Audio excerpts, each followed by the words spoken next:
Good morning प्यारे बच्चों। One direction institute में आपका हार्दिक स्वागत है। और हम लोग पढ़ रहे हैं सीयूटी और बोर्ड एग्जाम के लिए फिजिक्स, जो आपके बोर्ड एग्जाम और सीयूटी के लिए बहुत ही इंपॉर्टेंट कॉन्सेप्ट लेके आ रहा है आपके साथ। और आज हम लोग पढ़ेंगे कि अगर कोई आपका चार्ज्ड स्फेरिकल सेल है, कोई अगर आवेशित गोलीय कोश है, तो उसके कारण इलेक्ट्रिक फील्ड कितना होता है। उसके कारण इलेक्ट्रिक फील्ड कितना होता है।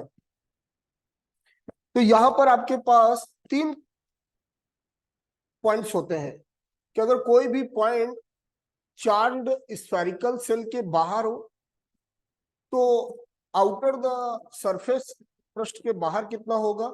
अगर वही पॉइंट सरफेस पर ले लिया जाए तो कितना होगा, और अगर वही पॉइंट सरफेस के अंदर है तो कितना होगा।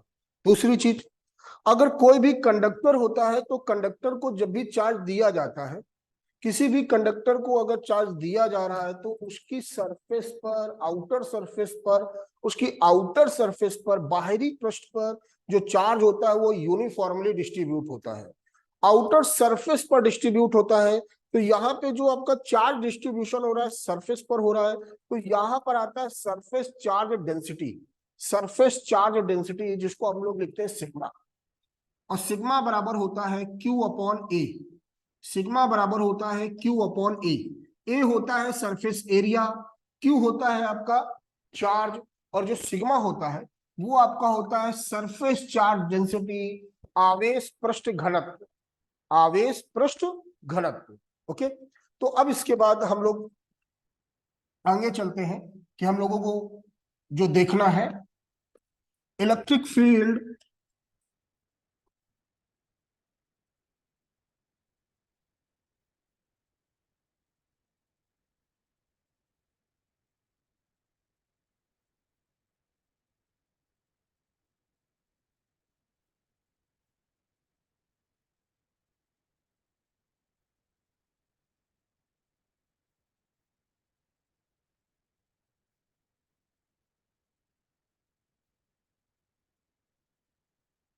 कोई आपका एक आवेशित गोलीय चालक कोष है, उसके कारण इलेक्ट्रिक फील्ड अपने को देखना है। तो हमने ये मान लिया कि भाई जो आपका गोलीय कोश है, जो आपका गोलीय कोश है उसका जो रेडियस है आपका,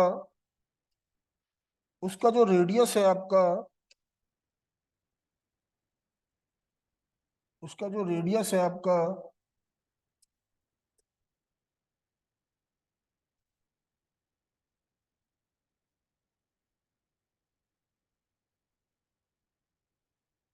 ये आपने देखा कि इसका जो रेडियस है वो कैपिटल आर है। वो क्या है? कैपिटल आर है।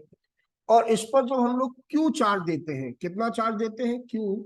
तो वो उसकी आउटर सरफेस पर यूनिफॉर्मली डिस्ट्रीब्यूट हो जाता है।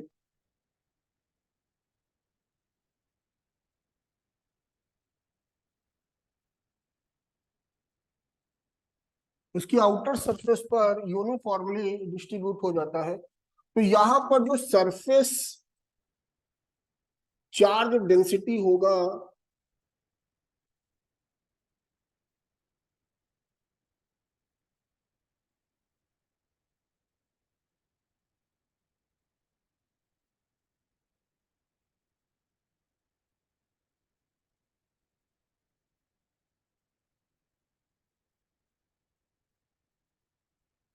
आवेश पृष्ठ घनत्व सिग्मा बराबर होगा क्यू अपॉन ए। सिग्मा बराबर होगा क्यू अपॉन ए, और ए की जगह लिखा जा सकता है 4 pi capital R square. Capital R square. ठीक है। अब हम सबसे पहले देखते हैं outside the cell. Outside the cell, cell के बाहर, सेल के बाहर, तो हमने ये मान लिया कि एक पॉइंट पी है जो सेल के बाहर है, और सेंटर से उसका जो डिस्टेंस है वो स्मॉल आर है, उसका जो डिस्टेंस है वो स्मॉल आर है। और यहां पर जो स्मॉल आर दिख रहा है वो कैपिटल आर से क्या है, अधिक है। ठीक। अगर हम एक गॉसियन सरफेस खींचे, एक अगर गॉसियन सरफेस खींचे तो बच्चा जो गॉसियन सरफेस बनेगा आपका, वो आपका एक स्फेरिकल सरफेस होगा। गॉसियन सरफेस इमेजिनरी सरफेस होता है। और इसके एक छोटे से भाग की बात करें तो यहां पर जो एरिया वेक्टर होता है, क्षेत्रफल वेक्टर, वो बाहर की ओर होगा। और जो इलेक्ट्रिक फील्ड है वो भी बाहर की ओर होगा, वो भी बाहर की ओर होगा। तो इस छोटे से भाग के कारण, जो आपका छोटे से भाग के कारण जो आपका इलेक्ट्रिक फ्लक्स होगा डी फाई ई, वो हो जाएगा E vector dot D A vector, छोटे से भाग के कारण। इसको आप लोग लिख सकते हो डी फाई ई बराबर E D A cos theta. और आप देख रहे हो यहाँ पे जो थीटा है, यहाँ पे जो थीटा है, ई और डी ए एक दूसरे के पैरेलल है, तो आपका थीटा 0 हो जाएगा। तो जब 0 होगा तो डी फाई ई बराबर ई डी ए, क्योंकि कॉस 0 की वैल्यू क्या होती है, 1। ये जो आपका डी फाई ई आया, ये छोटे से भाग की वजह से आया है, ठीक, जो पी के पास लिया गया है।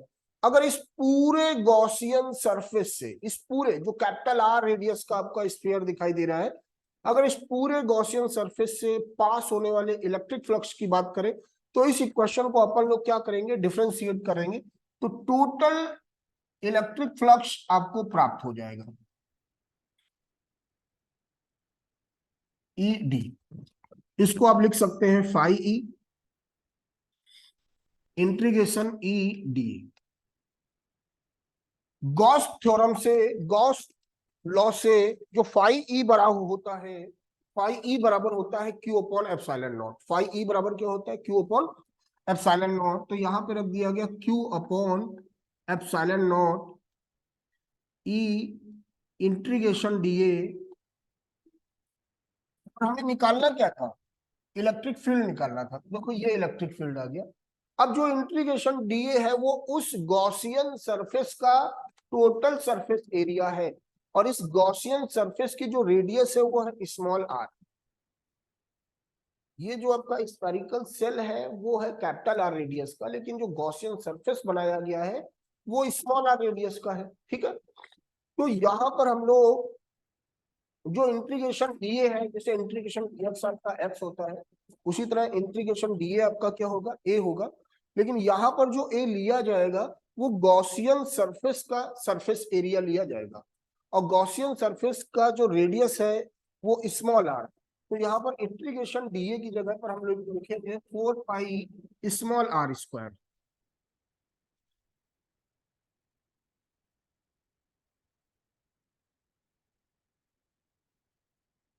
ये तो यहां से ई बराबर आएगा 1/4 pi epsilon naught Q upon R square. ये आपका आ गया। और यहां पर हम क्यू को रिप्लेस कर सकते हैं। सिग्मा बराबर होता है Q upon 4 pi capital R square, तो क्यू बराबर हो जाएगा sigma into 4 pi capital R square. तो ये वाली वैल्यू जब यहां रखी जाएगी तो ई बराबर 1/4 pi epsilon naught sigma into 4 pi capital R square upon small R square. बेटा 4 पाई से 4 पाई कैंसिल हो गया, तो ई बराबर हो गया sigma upon epsilon naught capital R square upon small R square. ये कोई कंडक्टिंग चार्ज्ड स्फेरिकल सेल के बाहर किसी बिंदु पर इलेक्ट्रिक फील्ड का फार्मूला होता है, ठीक, जो कि आपको याद होना चाहिए। ठीक है, ये आपका आया।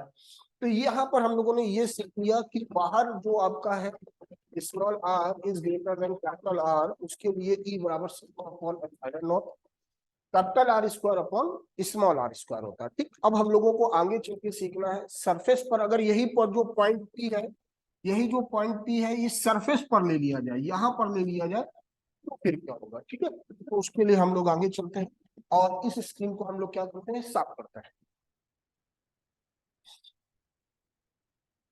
अब जब आगे की बात की जाए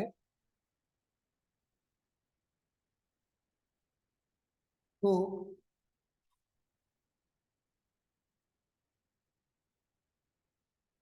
ये देखिए, आपने देखा था कि ये भाई कैपिटल आर था और जो क्यू चार्ज था वो इस तरह इसको दे दिया गया था, जो इसके आउटर सरफेस पर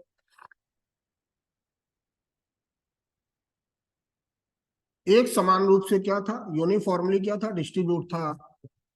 और अब हमने जो पॉइंट पी लिया है वो कहां पर लिया है, सरफेस पर लिया। तो जो दूसरा है वो होगा at the surface, at the surface, पृष्ठ पर, पृष्ठ पर।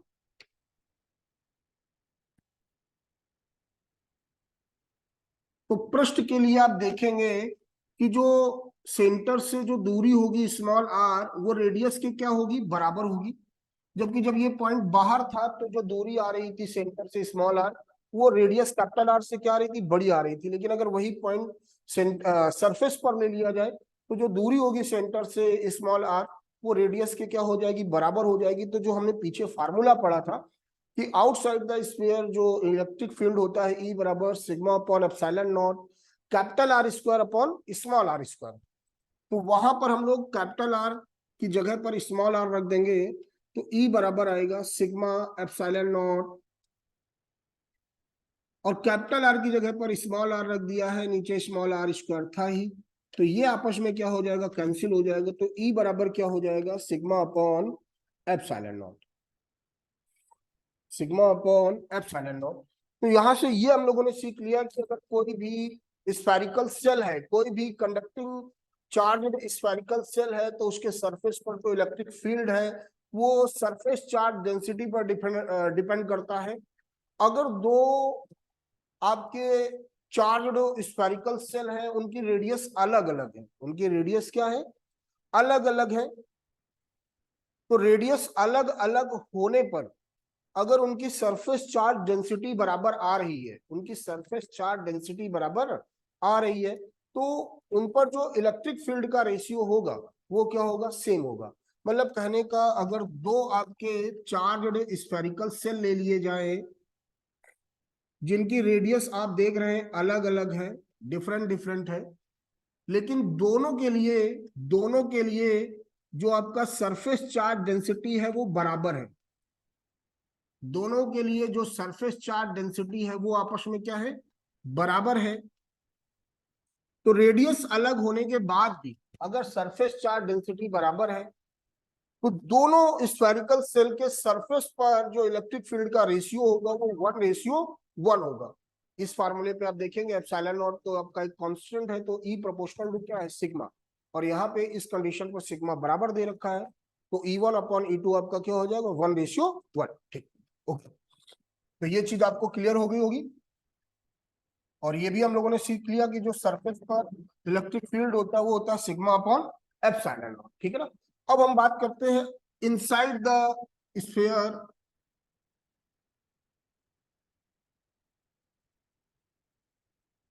इनसाइड द सेल, गोलीय कोश के अंदर, गोलीय कोश के अंदर। तो बेटा जब पी पॉइंट, अगर पी पॉइंट या पी डैश मान लो, पी डैश यहां पर ले लिया गया और एक हम इस तरह का ये गॉसियन सरफेस बना रहे हैं। अब ये मान लेते हैं भाई इस गॉसियन सरफेस की रेडियस क्या है, आर है। मतलब ये जो पी डैश पॉइंट है सेंटर से कितनी दूरी पर है, आर दूरी पर है। तो आप देख रहे हैं जो स्मॉल आर है वो कैपिटल आर से क्या हो गया, छोटा हो गया। जो स्मॉल आर है वो कैपिटल आर से क्या हो गया, छोटा हो गया। और ये जो आपको गॉसियन सरफेस दिखाई दे रहा है, क्या इसके अंदर, क्या इसके अंदर कोई भी चार्ज है, जो गॉसियन सरफेस दिख रहा है आपको स्मॉल आर रेडियस का, तो आप देखेंगे कि इसके अंदर कोई भी आपका चार्ज नहीं है। जो भी चार्ज है वो कैपिटल आर रेडियस के आउटर सरफेस पर है ना।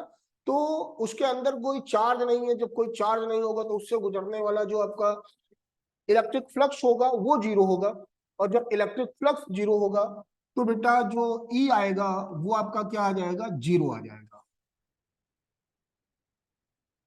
वो आपका क्या आ जाएगा, जीरो आ जाएगा, क्योंकि गॉसियस थ्योरम में फाई ई बराबर ई डॉट डी ए आपने पढ़ा। और जब इसके अंदर कोई चार्ज नहीं है तो बेटा फाई ई बराबर क्या हो जाएगा, जीरो। और जब वैल्यू जीरो पुट करोगे तो आपका ई क्या आ जाएगा, जीरो आ जाएगा। तो यहां पर हम लोगों ने ये देख लिया कि स्फेरिकल सेल के बाहर सरफेस पर और अंदर इलेक्ट्रिक फील्ड की वैल्यू क्या क्या होती है। ठीक है। अगर अगर कोई भी, मान लीजिए कोई भी गोला है, अगर इसको चार्ज दे रहे हैं आप, ठीक, तो इस गोले के अंदर चार्ज का कोई भी प्रभाव नहीं होगा, इलेक्ट्रिक फील्ड नहीं होगा। ठीक है। तभी आपने देखा होगा कि अगर आपका एक कोई भी पिंजरा बना दिया जाए और उस पर चार्ज फ्लो कराया जाए, और अगर उसके अंदर कोई भी एक नॉन कंडक्टिंग मटेरियल के सब्सटेंस पर या स्टैंड पर कोई भी अगर दूसरा कोई पक्षी वगैरह बैठा दिया जाए, अगर वो उस पिंजरे को टच नहीं करेगा तो फिर उस पर चार्ज फ्लो होने का कोई भी प्रभाव नहीं होगा। ठीक है ना। तो ये आज की क्लास में हम लोगों ने गॉसियस थ्योरम का एक एप्लीकेशन भी पढ़ लिया और ये भी सीख लिया कि आपका जो चार्ज्ड स्फेरिकल सेल है उसके सरफेस पर बाहर और अंदर इलेक्ट्रिक फील्ड क्या क्या होता है। ठीक है। आज इतना ही। जय हिंद।